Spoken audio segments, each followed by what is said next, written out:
अस्सलाम वालेकुम नाज़रीन। आज की ब्रेकिंग ये है कि कोरोना सुप्रीम कोर्ट बल्कि जजेस के चैम्बर में भी दाखिल हो गया है। एक जज को कोरोना पॉजिटिव आ गया है, जबकि दूसरा जज को सस्पेक्टेड है, जिसके लिए उन्हें 48 घंटे में दोबारा टेस्ट कराने के लिए कहा गया है। और इस टेस्ट की वजह से जस्टिस काजी फ़ाइज़ ईसा रेफरेंस की समाअत भी फ़िलहाल एक हफ़्ते के लिए मुलतवी हुई है, और बाद में कब तक मुलतवी होती है कुछ नहीं कहा जा सकता। अगर जज साहब का टेस्ट नेगेटिव आ गया 48 घंटे में, तो फिर 11 जून को दोबारा समाअत होगी, और अगर पॉजिटिव आ गया तो फिर ये समाअत लंबी जा सकती है। और आज जो समाअत होना थी उसमें स्टेज ये थी कि फ़रोग़ नसीम साहब ने ARU की कॉन्स्टिट्यूशन और उसके काम करने के तरीक़ाकार के बारे में बताना था। हमारे साथ मौजूद हैं असद तूर, जो बहुत बारीकी से इस केस को सुन रहे हैं और बहुत तफसील से इस पर ब्लॉग भी लिखते हैं। हम उनसे पूछते हैं कि जो गुज़िश्ता समाअत थी वो कहाँ ख़त्म हुई थी, आज क्या होना था, और ये समाअत ना होने का फ्यूचर पे इम्पेक्ट इसका क्या आएगा। क्या ये केस मज़ीद तवालत इख्तियार कर लेगा, और या 11 जून के बाद इस पर कोई अहम पेशरफ्त हो सकती है। जी असद तूर, बताइएगा कि आप क्या देख रहे हैं, इस कोरोना ने जो इस केस पे इफ़ेक्ट डाला है, इसके क्या असरात होंगे। देखें, अगर तो ये कोरोना वाला ये जो इम्पेक्ट इसका आता है, और अगर खुदा न खास्ता जो हमें ज़राए कह रहे हैं कि वो जस्टिस याहिया अफरीदी हैं, जो बेंच नंबर 2 का रुकन भी थे, और जिनके साथी जज बेंच नंबर 2 में जो थे जस्टिस अमीनुद्दीन, उनको कोरोना पॉजिटिव आया, तो उस बुनियाद पर वो अभी अगर उनका पॉजिटिव आ जाता है जस्टिस याहिया अफरीदी का भी, और ये बेंच फुल कोर्ट जो सा है ये एडजर्न करता है लंबा, और आगे छुट्टियां आ जाती हैं, उसके बाद चला जाता है मामला, तो उसके केस पर काफ़ी असरात होंगे, क्योंकि ये 2-3 माह का गैप आ जाएगा। फिर ये है कि नवंबर में प्रॉब्ली इन्होंने रिटायर होना है जस्टिस फैसल अरब ने, तो उस सूरत में अगर ये केस लंबा खिंचता है तो वो बेंच दोबारा से ये टूट के फुल कोर्ट फिर रिकॉन्स्टिट्यूट हो सकता है, कोई नया जज इसका रुकन बन सकता है, या हो सकता है फिर नॉन रुकनी बेंच रह जाए। तो इसके बड़े मल्टीपल इसके इफ़ेक्ट्स होंगे अगर ये हो जाता है, और अगर नहीं होता फिर ये दोबारा हेयरिंग रिज्यूम होती है 11 जून से, तो फिर भी ये देखने वाला होगा कि क्या जजेस इसको जो मुमकिन तौर पे आगे कोर्ट की छुट्टियां आ रही हैं उससे पहले इसको हेयरिंग मुकम्मल कर लेते हैं कि नहीं, जिसके इम्कानात अभी भी मुझे तो कम लगते हैं, क्योंकि ज़ाहिर बात अभी फ़रोग़ नसीम ने दलाइल देने हैं, उनके दलाइल कम अज़ कम 3-4 दिन तो चलेंगे, और फिर उसके बाद मुमकिन तौर पर रिबटल भी आना है। जो मुनीर मलिक हैं, जो जस्टिस काजी फ़ाइज़ ईसा के वकील हैं, तो उसमें यकीनन टाइम लगेगा, और मुझे ये अभी भी लग रहा है कि ये मामला जो कोर्ट की छुट्टियां उसके बाद जाता नज़र आ रहा है। क्या ये ऐसा नहीं हो सकता कि जैसे कि मुल्क की सतह पर भी कंफ्यूज पॉलिसी चल रही है, तो कम से कम सुप्रीम कोर्ट एक क्लियर स्टैंस ले। अब चूँकि कोरोना ना सिर्फ इमारत में बल्कि चैम्बर तक में पहुँच गया है, तो 18 दिन के लिए 15 दिन के लिए सुप्रीम कोर्ट क्लोज़ करने, बिल्कुल तमाम जजेस घर में रेस्ट करें और इसकी डिसइंफेक्शन करें, और फिर से 18 दिन के बाद से मामूल के मुताबिक काम शुरू कर दें। जहाँ तक छुट्टियों का ताल्लुक है, तो छुट्टियाँ हो भी जाएँ तो बेंचेस, स्पेशल बेंचेस बन सकते हैं, और वो छुट्टियों में इसकी समाअत कर लें। अच्छा, असल में मेरे ख्याल में ये अगर आइडियली देखा जाए तो आपकी बात दुरुस्त भी हो, ये तजवीज़, लेकिन चीज़ ये है कि जो हमारे चीफ जस्टिस गुलजार अहमद हैं, अगर आप उनको देखें तो उनका भी तकरीबन उनकी दलील कोरोना के बारे में वही है जो वज़ीर-ए-आज़म इमरान खान की है। तो मुझे ऐसा लगता है कि रियासत के ये दोनों बड़े सेम पेज पर हैं कोरोना के बारे में। इन्होंने पहले भी कहा कि शुरू में इन्होंने कहा कि कोरोना नहीं है, इन्होंने डॉक्टर ज़फ़र मिर्ज़ा के इस्तीफ़े तक की बात की, फिर पता चला उसके ठीक एक दिन बाद इनके अपने स्टाफ में एक मेंबर को कोरोना हो गया, जिसकी वजह से इनको ख़ुद भी 1-2 दिन ये अदालत नहीं आए। फिर उसके बाद दोबारा से इन्होंने रिज्यूम किया सब कुछ। फिर उसके बाद इन्होंने अभी पिछली हेयरिंग में एक में इन्होंने कह दिया कि कोरोना पाकिस्तान में उस तरह वबा की तरह मौजूद ही नहीं है। उससे अगले दिन फिर एक लेफ्टिनेंट जनरल साहब सुप्रीम कोर्ट आ गए, जो NDMA के चेयरमैन है, तो उस दिन इनको एहसास हुआ, इन्होंने कहा कि हाँ कोरोना तो ईद पे मॉल्स भी खोल दिए जी। तो फिर इन्होंने कह दिया कि हाँ मुल्क में कोरोना है, लेकिन साथ ही इन्होंने उस वक्त पूरे मुल्क में मॉल्स खोलने का ऐलान कर दिया, मार्केट्स खोलने का कह दिया कि आप किसी की SOP की खिलाफ वर्जी भी हो तो आप दुकानें बंद नहीं करवा सकते। जब आपने इतनी लेवरेज दे दी, और फिर उसके बाद उसका आउटब्रेक जो है कि अब मुल्क में 1 लाख से ऊपर कोरोना चला गया, और वो करते करते अब आपके एक साथी जज को हो गया, आपके इधर एक जो सुप्रीम कोर्ट के एक डॉक्टर हैं डिस्पेंसरी में बैठते हैं उनको हो गया, एक IT के बंदे को हो गया, तो फिर पीछे क्या बचा।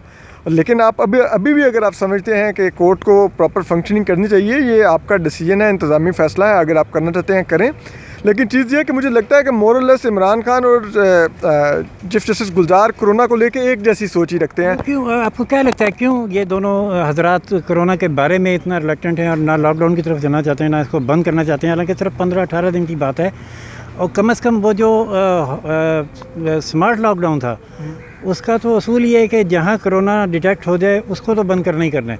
तो फिर क्या आपको लगता नहीं है कि सुप्रीम कोर्ट बंद कर देनी चाहिए 15 दिन के लिए? देखें, ये दोबारा ये सारी सवाबदीद है चीफ जस्टिस गुलजार अहमद की, लेकिन मुझे अभी तक नहीं लगता कि चीफ जस्टिस गुलजार अहमद जो अब तक उन्होंने एक पोजीशन ली हुई है कोरोना के बारे में, तो मुझे मुश्किल ही लगता है कि वो अपनी पोजीशन तब्दील करेंगे।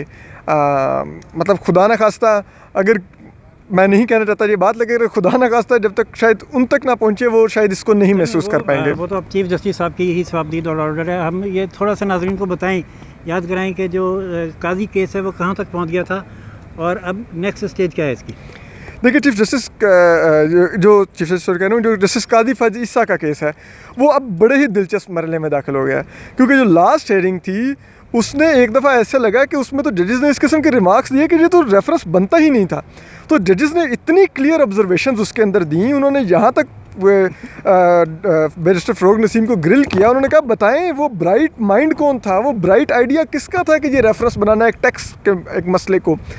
तो उसके ऊपर तो एक दफ़ा बिल्कुल बैरिस्टर फ़रोग नसीम ब्लैंक हो गए और उन्होंने यहाँ तक किया कि एक वक्त आया कि उन्होंने कहा कि मुझे आपके समझ नहीं आ रही आपके सवाल। जस्टिस मकबूल बाकर को उन्होंने मुखातिब करके कहा।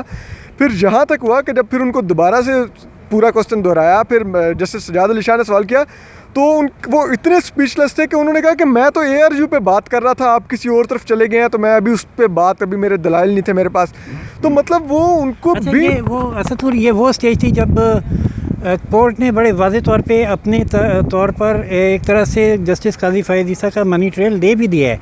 उन्होंने जस्टिस उमर अता बंदियाल में वाज़े तौर पे बताया कि 2003 में 2003 में 4 में जस्टिस काजी फ़ायद ईसा की इनकम 3 करोड़ से ज़ायद 4 करोड़ के करीब थी और वो टैक्स रिकॉर्ड के मुताबिक है, और 2013 तक उसे बाहर भेजना या उससे कोई प्रॉपर्टी लेना जुर्म भी नहीं था। इसके बाद अब ये कोर्ट के मुहाज पे शिकस्त होने के बाद एक सोशल मीडिया कैंपेन बड़े नामवर लोग लॉन्च करने बैठ गए हैं कि काजी साहब को दस्तावेज़ात दे देनी चाहिए, मनी ट्रेल दे देना चाहिए, उनके वक़ार के लिए बेहतर है। क्या इस क्लियर अनाउंसमेंट के बाद भी आप समझते हैं कि अभी कुछ बाकी रह गए? अच्छा, ये जो लोग ये कैंपेन कर रहे हैं वो इस मुर्दा घोड़े में एक जान डालने की कोशिश कर रहे हैं। हालांकि ये इतनी गलत किस्म की कैंपेन है। By law supreme court court of morality नहीं है, supreme court is a court of law. ठीक है, मुल्क रियासतें आइन और कवानीन के ताबे चलती हैं, वो मेरी आपकी ख्वाहिशात और मोरालिटी पे नहीं चलती। तो अगर तो आप इस किस्म के सवालात उठाने लग जाएंगे, अगर आज आपने ये दरवाज़ा खोल दिया तो ये मामला जस्टिस काजी फ़ायद ईसा का नहीं है। आप कल को रियासत को कोई भी जज अपने से डेविएट करता नज़र आएगा, रियासत की रुथलेस को चैलेंज करता नज़र आएगा, तो वो उससे उठ के इस किस्म के सवालात करेगी।